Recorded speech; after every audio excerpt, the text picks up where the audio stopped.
আসসালামু আলাইকুম। Hi guys, আমরা সকলে কেমন আছেন? আশা করি সকলে ভালো আছেন, মুইও ভালো আছি। আপনাগুলো আগে শেয়ার করব মজার মজার রেসিপি 2-3টা, ঠিক আছে?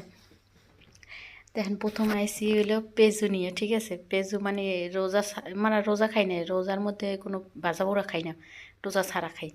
যাক, এরপরে মনে করেন যে বানাইলাম হইলো পেঁজু, ঠিক আছে? এরপর মনে করে বানাইলাম আবার খবিস। এই দেখেন, এটা হলো শুধু আদা আর লবণ, ঠিক আছে? এই দিয়ে মাইখিয়া এই যেটা বানাইছি। এরপর নিলাম হইলে পেঁজুর জন্য প্রসেস। এই দেখেন, এর মধ্যে যে কটা জিরে দিছি, আর হইলে একটু রসুন দিছি, আর পেঁয়াজ দিছি। পেঁয়াজ দিয়ে হাইয়ে এইবার মনে করেন যে এইটা বানাইছি। এটা হলো মসুরি ডাল, ঠিক আছে? তো ওরা আবার ওই বিদেশে মানে আবার খায় না পেঁজু, ঠিক আছে? পেঁজু খায় না। তাই মুই আবার মন মন চাইলেও যে ডাল ভিজাইছিলাম, তাই কই যে কটা পেঁজুই বানাই আসছে। এরপর পেঁজু বানাইছি। এরপর মনে করেন নাইলে মুরগি নিয়ে, মুরগিটার আজকে কইছি একটু অন্যরকম বানাবো। এটার মুরগিটার ভাজি করছি, কড়া ভাজি করেছি। মুরগিটা কড়া ভাজি করে এবার পেঁয়াজটা কড়া ভাজি করছি, কড়া ভাজি করে একবারে সাধারণ মশলা, অত বেশি মশলা খাই না, ঠিক আছে? আমরা দেখেন, অল্প একটু মশলা দিছি। হইলো হিল আর গারফা। গারফার হিল হইলো একটা হইলো আপনার ইয়া দারচিনি আর এলাচি, ঠিক আছে? আর একটু রসুন দিছি, হলুদ মরিচ কিছু দিনে, মরিচ দিছি আস্তে আস্তে। এই ধরেন মরিচটিরে এবার ওই কড়া পেঁয়াজটাকে লাল লাল করে ভাজি, বুঝলেন? লাল লাল করে ভাজার মধ্যে এরপর মধ্যে দিছি এই যে দিয়ে কষাইছি এই মুরগিগুলো, ভাজা মুরগিগুলো আর কি। এটা নাম হয়েছে দিয়েই। এইবার একটুখানি গরম মশলা দিছি, দেন 1 চামচই দিছি। 2টা মুরগি কিন্তু হেনে, ঠিক আছে? যাই হোক, এই লাইটিরে এরপরে একটু গুঁড়ো দুধ দিছি, দেখেন এটা কিন্তু গুঁড়ো দুধ, ঠিক আছে? এরপর দিছি একটু এই ঘি, এটারে ঘি কয়, মানে এটা দিয়ে ঘি তৈরি করে, ঠিক আছে?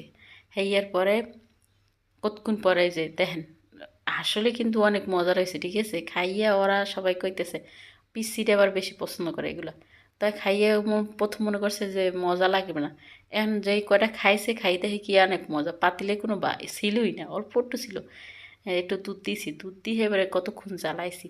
রসুন দেবেন কিন্তু, রসুন না দিলে কিন্তু আবার হবে না। একটু রসুন দেবেন, একটু গ্রান আইব রসুনের, সেই রকমের মজা হবে। একদম সিম্পল, কোনো অত মশলা লাগবে না, অনেক স্বাদের হইব, ঠিক আছে? এর মধ্যে যদি আবার গোলমরিচ দিতে পারেন, আমি গোলমরিচ দিই নাই, গোলমরিচ দিই নাই, আমার ভালো লাগে না গোলমরিচ, এই জন্য গোলমরিচ দিই না। এবারে একটু দিচ্ছি টমেটোর সস। আই রে, অসাধারণ হয়েছে, বিশ্বাস যদি আপনারা করেন রে, এত মজা হয়েছে। এই যে শেষ হয়ে গেছে, এনে চাল ডালিয়ে দিলাম, ঠিক আছে? আসলে অসাধারণ মজা হয়েছে, বলার বাইরে এত মজা হয়েছে এটা। এর পরে দিলাম যে দেখি ওই আইসে, এর পরে দিলাম একটুখানি রং করার লাগিয়া, মানে রং করছি একটুখানি জাফরান দিছি, জাফরান। এবার উপরে উপরে কটা মরিচ দিয়ে দিছি। এটা কিন্তু ঝাল না, মরিচটি একদম মিষ্টি লাগে। এরপর আইসে দেন পুদিনা পাতা, এটা দিয়ে চা খাইবেন, আপনার শরীর স্বাস্থ্য সব ভালো থাকবেন। প্রতিদিন চা খাইবেন অন্তত 1 কাপ, স্বাস্থ্য অনেক ভালো থাকবে, ঠিক আছে? এই দেন, এটা পুদিনা পাতা ভালো করে দেখে নেন। এবার এই যে জাফরান দিয়ে দিলাম একটু, ব্যাস, আলহামদুলিল্লাহ, এত মজার হয়েছে, আমি তো নিজেই অবাক খাইয়া। উপরে করে আবার পেঁয়াজ ভাজি করে রাখছিলাম, এ করে দিয়ে দিচ্ছি। সবাই ভালো থাকবেন, সুস্থ থাকবেন, আল্লাহ হাফেজ।